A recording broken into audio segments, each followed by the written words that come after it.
turėjau gerą progą šiandien pajausti šitą asimetrinį lūžį į galą. Nu, galinį lūžimą ant sparno. Šitą. Šitą nuskridau toliau, posūkį dariau, ten sustabdžiau ir mane ir pajaučiau, kad žinai pradėjo sukti atgal. Greit paleidau ir labai, ir iš karto atsistatė. Bet iš karto pliusiukas sparnui, žinai, ta prasme pasitikėjimas, nes aš pajaučiau, įsisąmoninau, paleidau ir jisai atsistatė, įsivaizduoja? Tu gali bandyti besileidžiant, kai lieka kažkas metras, kojam ten laiko tave tai nulaužti.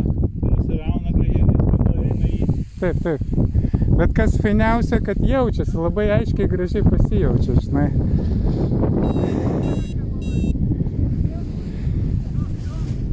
O, kas ten?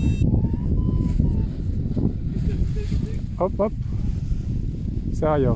Oba. Malūnėlį padarė.